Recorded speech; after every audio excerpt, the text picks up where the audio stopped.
इतिहास में कुछ नाम ऐसे होते हैं जो सत्ता, रक्तपात और क्रूरता के पर्याय बन जाते हैं। एक ऐसा ही नाम था प्रशंसा।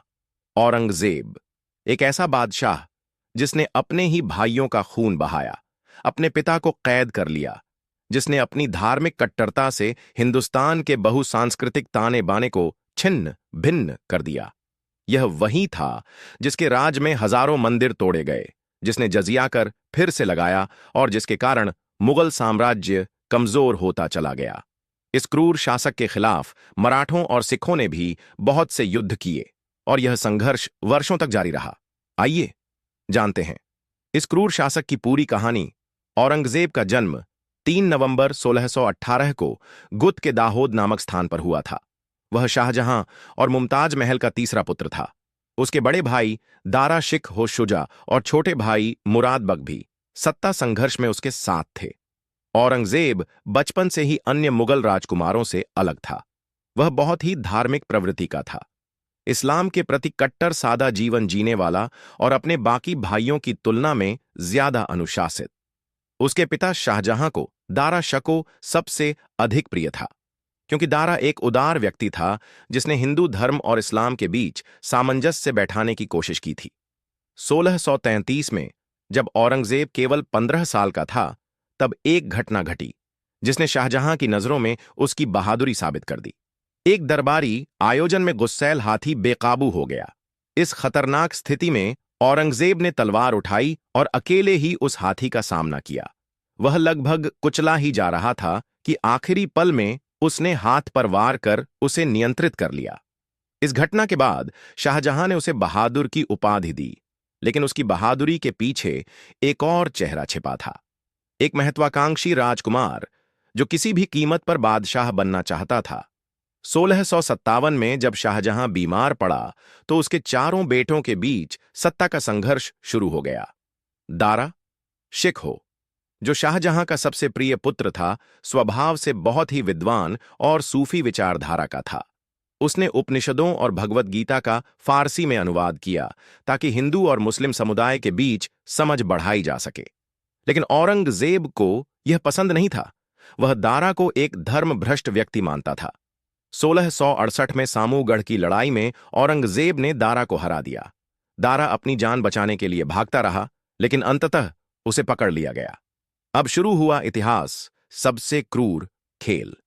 दारा को एक गड्ढे पर बैठाकर दिल्ली की गलियों में घुमाया गया ताकि लोग उसकी बेइज्जती देख सकें। 30 अगस्त 1659 को औरंगजेब ने उस पर काफिर और धर्मभ्रष्ट होने का आरोप लगाकर उसका सिर कलम करवा दिया। उसके कटे सिर को एक थाल में रखकर शाहजहां के पास आगरा के किले में भेज दिया गया, जहां शाहजहां को यह देखकर गहरा सदमा लगा। शाहजहां को जब अपने सबसे प्रिय पुत्र दारा की हत्या की खबर मिली तो वह पूरी तरह टूट गया। लेकिन औरंगजेब यहीं नहीं रुका। उसने अपने पिता को भी सत्ता से हटाने का फैसला कर लिया। 8 साल तक शाहजहां को आगरा के किले में कैद रखा गया। उसे ताजमहल के सामने एक कमरे में रखा गया, जहां से वह सिर्फ अपने प्रिय बेगम मुमताज महल की समाधि देख सकता था। 22 जनवरी 1666 को शाहजहां की मृत्यु हो गई और उसे ताजमहल में ही दफना दिया गया।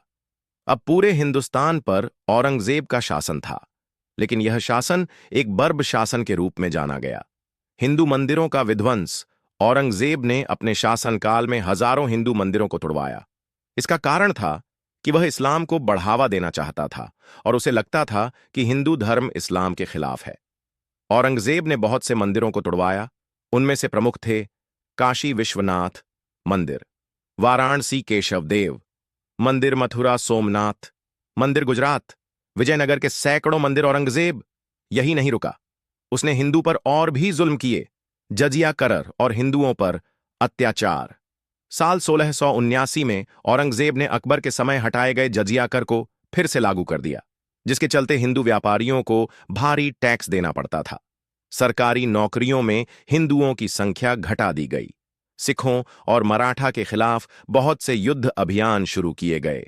1675 में सिखों के 9वें गुरु तेग बहादुर जी को दिल्ली में औरंगजेब के आदेश पर मार दिया गया। इसके बाद उनकी शहादत की याद में दिल्ली में सीजगंज साहिब गुरुद्वारे का निर्माण किया गया।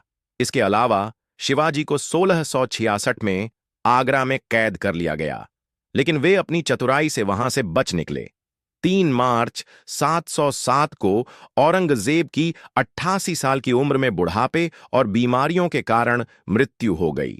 उसने अपनी वसीयत में लिखा, मैंने हिंदुस्तान पर 50 साल राज किया, लेकिन अब मैं अकेला हूं और मौत मेरा इंतजार कर रही है। उसे महाराष्ट्र के छत्रपति संभाजी नगर जिले के खुलदाबाद में दफनाया गया, एक साधारण कब्र में, बिना किसी शाही निशान के। उसकी मौत के बाद मुगल साम्राज्य कमजोर होता चला गया और औरंगजेब की नीतियों ने इसके पतन की नींव रखी।